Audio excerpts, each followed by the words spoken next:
7,000 na medical allowance. Paano ba namin pinagkasya yun para makakuha ng isang health insurance package na kasama na rin yung anak namin? Yes, we're both government employee at yung medical allowance na binigay sa amin is 7,000 pesos.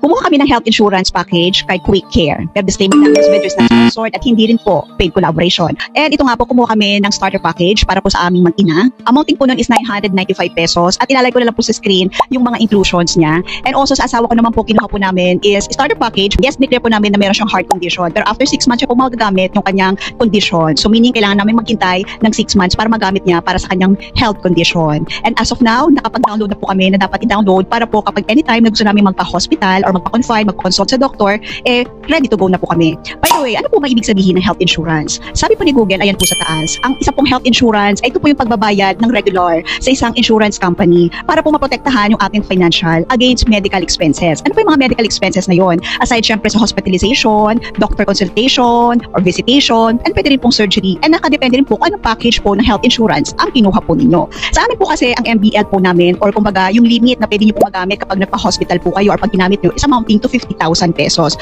That is good for 1 year. Siyempre po, budgeted po tayo. Kailangan po natin siyang pagkasyahin. Actually, nagdagdag po kami. Sa loob ng isang taon, ayan po sa taas, yan po ang magagastos po namin. So napapasalamat na rin po kami kahit paano is na less na rin po yung medical allowance namin dyan. Nagdagdag na lang po kami. Dahil syempre, we value our health, we value our peace of mind para anytime, pwede po kami magpa-hospital. So today po, pupunta po kami sa hospital para po ipabasa or para ipa-check yung result ng APE ko and also para po syempre mag-prescribe po ang doctor ng medicine na kakailanganin para po sa akin. And then sa husband ko po, igagamitin niya rin po yung health insurance due to not feeling well today. So ito na nga, dala ko na yung result ng APE ko at ako nag-drive dahil not feeling well yung asawa ko. Papunta kami sa HMO office ng hospital na pinuntahan namin. Kailangan kumuha muna kayo ng LOA or letter of authority bago kayo magpa-check up. Yes guys, nagamit nga namin yung health insurance na kinuha namin kay Quick Care.